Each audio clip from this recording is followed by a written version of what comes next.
reasonable for winter curtains. Does this wear? Bosses don't wear as well as Utrecht's, of course. Show me this in blue. We don't carry any blues, I'm afraid. Perhaps I can show you where. Buy the pink or the club green.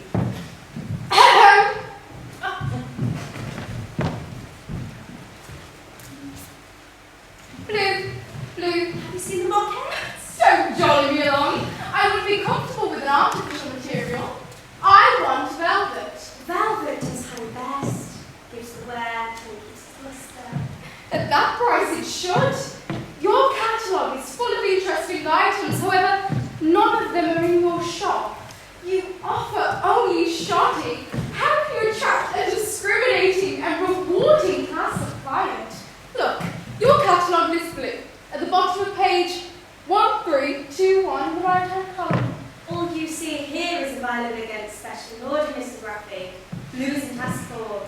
There isn't a demand for it. Not at that price, Mrs. Tarhouse. Don't be.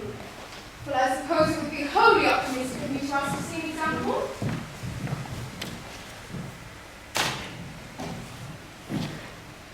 I take it delivery is appalling. The supplier's quote 2 weeks to the nearest railway station. Very reasonable, I think. If you could rely on it. I want 162 yards in 3 yards time. I have it made up of 4 each.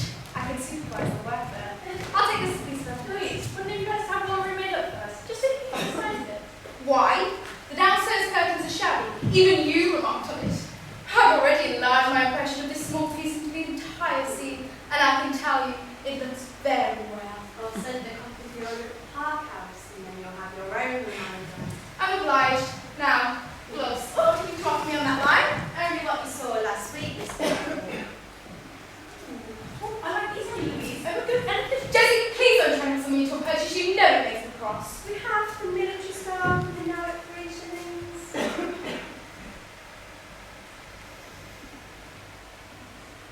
It says 6 3/4 in the cuff. Why can't I get into them? Perhaps if you tried a slender man's.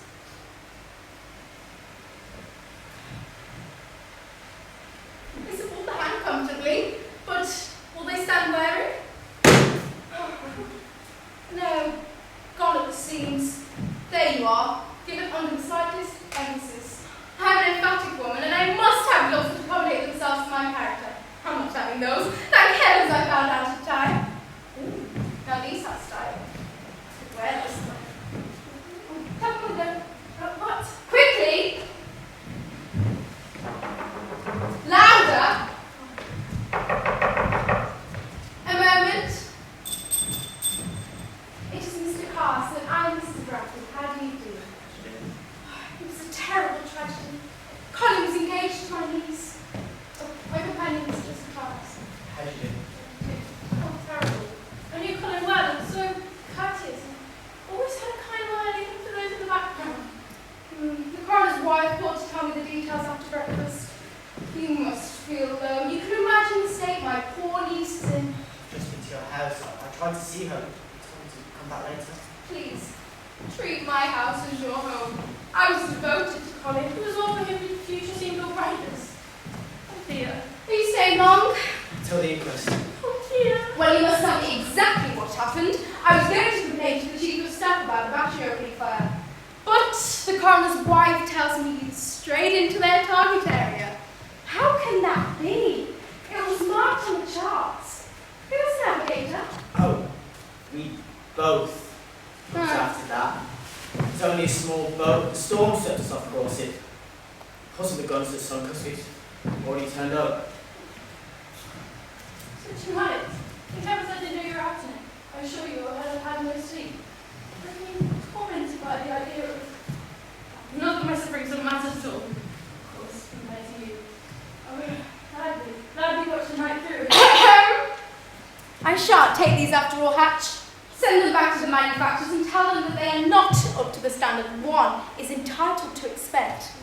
Now perhaps Mr. Carson will drive up to Park House London. Let pony tracks outside. Will they find the body?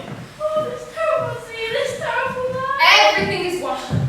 Our coast is known for it. You throw a handkerchief into the sea one day and pick it up the next. See, Mr. Evans, He's peculiar, but he knows the water's around here. He'll tell you that anything will come out and then. Jessie, you must walk right behind you. Oh. Come along!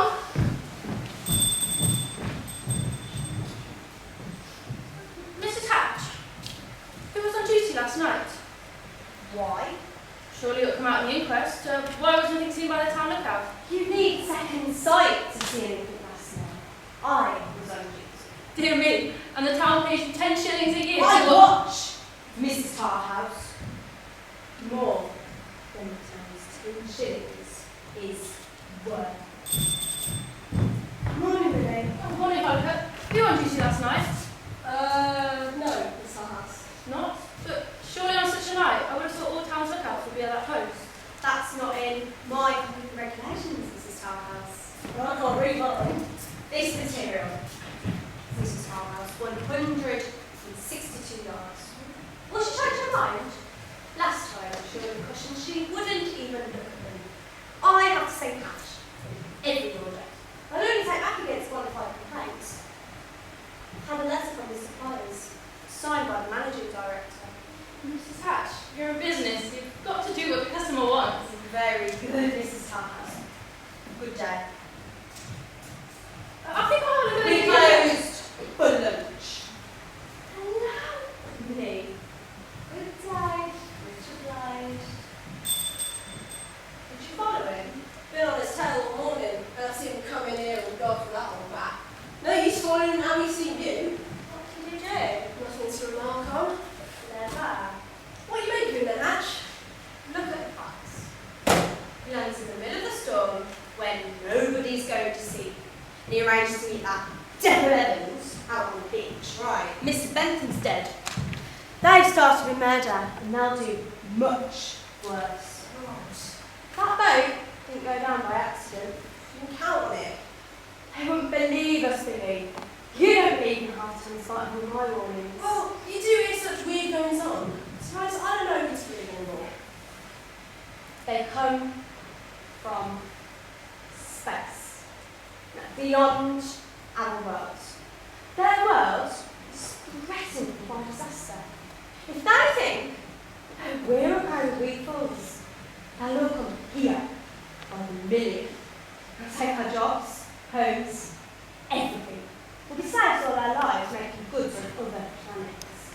And the women, are they after us? Listen!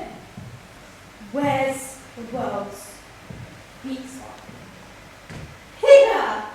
They know there's no leadership, no authority, no discipline in this town. So it's up to us. We won't go and help them.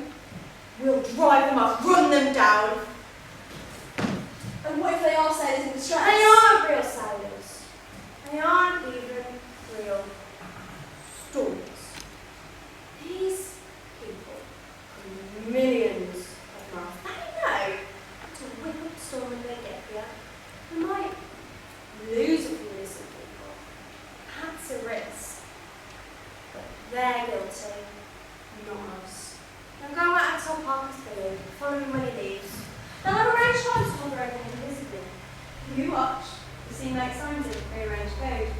Could be anything, a scratch, a wave, and they'll pretend to hold his shoe.